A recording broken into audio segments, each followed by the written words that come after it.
Am I a hole for refusing to stay home with the kids while my husband attends my brother's wedding? Am I a hole for not allowing a friend to move in with me?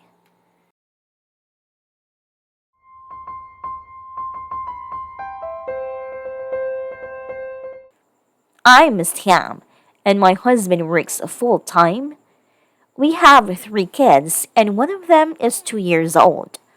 My husband helps a lot with the kids. He's a committed dad, but is absolutely against babysitter due to an awful incident with a babysitter that was the reason his younger male cousin James got disabled years ago. I don't go out much since I have to take the kids with me, and not every place is suitable for kids. We received an invitation from my brother, who has been my husband's friend since college, wedding which we later discovered was child free. My brother lives states away, so the entire trip will take 4 days, as well as my brother's in law's weekend dinner party, their tradition. I told my husband I want to go since it's been a while since I've been to a wedding and this one is special, and suggested we got a trusted friend as a babysitter. He asked if I was serious to consider leaving our 2-year-old with a babysitter and suggested that I do what I normally do and stay home with the kids while he goes to the wedding. I refused and said I have as much a right to attend as him since we both were invited. He said it wasn't his fault. My brother wants a child free wedding, and I should do this for the kids and sacrifice for their sake. I still refused and said this was unfair, and since he's a parent too, then he should also stay for the kids. He looked at me and said, "That's my best friend's wedding. You're asking me to skip for Christ's sake. Are you kidding me?" Then I said I was being petty for suggesting this, and that I was basically choosing to go and party over keeping our kids safe. He asked me to consider this as a business trip. What would I do? Go with him and leave the kids? I said I understand his paranoia of babysitters, but really all my friends have sitters, and at times they really need it. He said I ought to know better than what my friends tell me, and this wasn't even up for discussion. And when I kept arguing, he called me selfish and said he won't let me ruin his relationship with his friend because I was being spiteful for not being able to attend, and that my brother will understand my situation. He keeps asking who's more important, a wedding party or my kids? And I said I was unreasonable for making my attendance to hill to die on. Am I a hole? Am I being selfish for wanting to attend this wedding, my brother's wedding, after 4 years and not attending anything?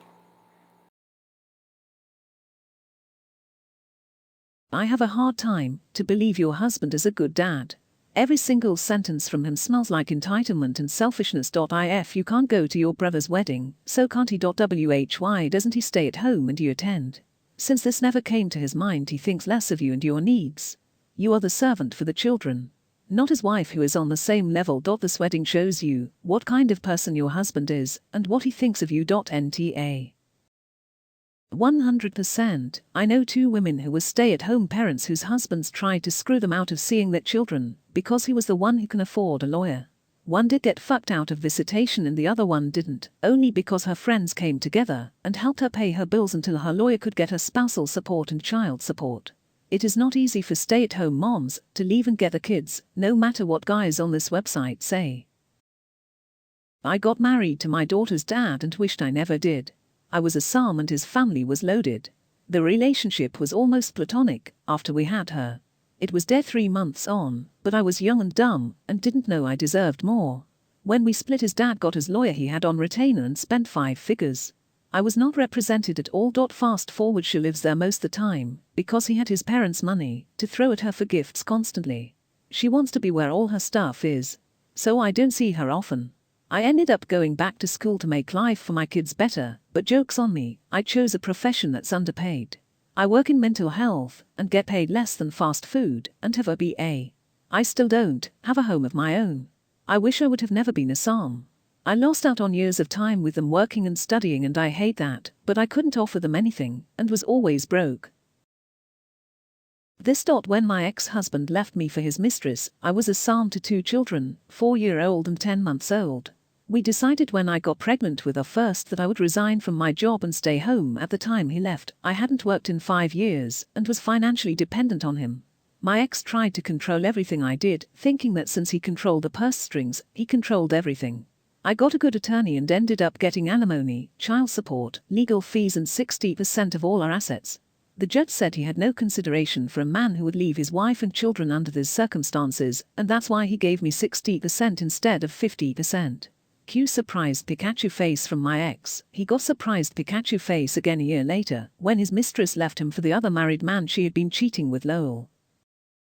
In this same vein, not defending either side, but I would rank OP's husband at this point on the same trust level as how husband sees the babysitters.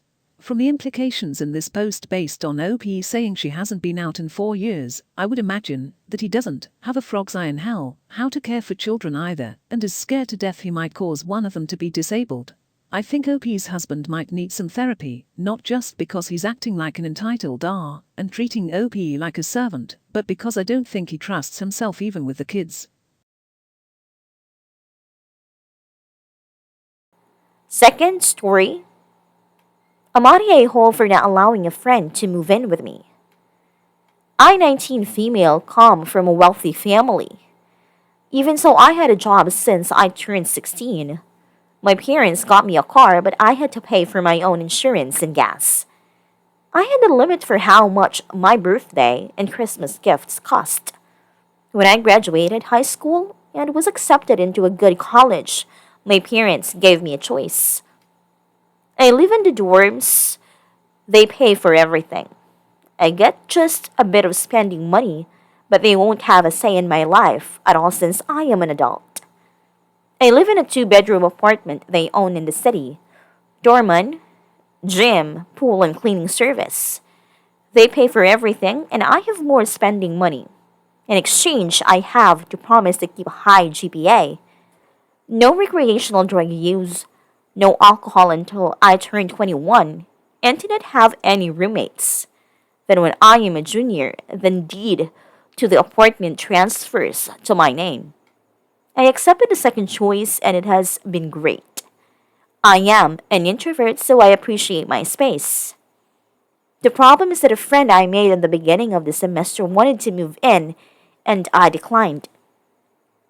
She comes from a middle-class family, paying for her school using student loans. Just normal. The first time she was over, she started making some tasteless remarks.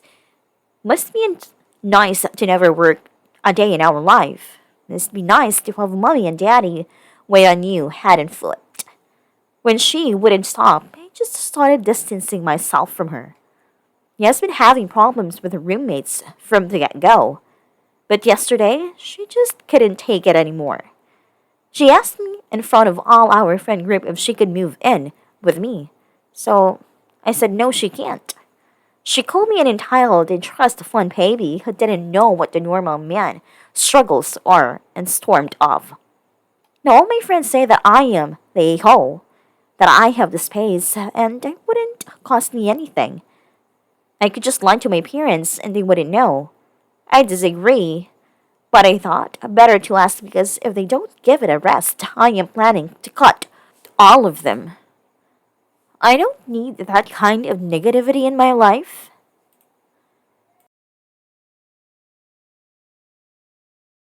NTA, she is vastly entitled to assume that you owe it to her.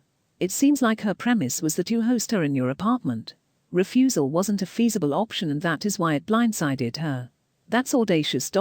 She can't possibly expect you to jeopardize your relationship with your parents and the privileges they give you because she doesn't get along with her roommates. It seems like she accumulated a lot of envy to you, and she revealed it now. She can't possibly expect you to jeopardize your relationship with your parents and the privileges they give you because she doesn't get along with her roommates. It seems like she accumulated a lot of envy for you and she revealed it now. Absolutely. My friend group is pretty diverse. Some of us grew up super poor, some middle class, and one of my friends grew up pretty affluent. We're very close because we recognize our own privileges and support each other.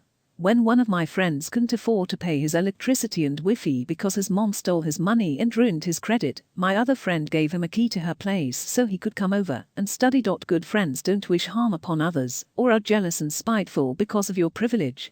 They are happy that you can do well and are taken care of.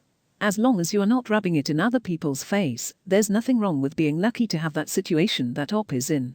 I would be so happy for my friend to have an opportunity like that when other people struggle. Op, you deserve better friends who don't belittle you or feel entitled to what you have. Even if she genuinely does have a shitty roommate, it doesn't entitle her to move in.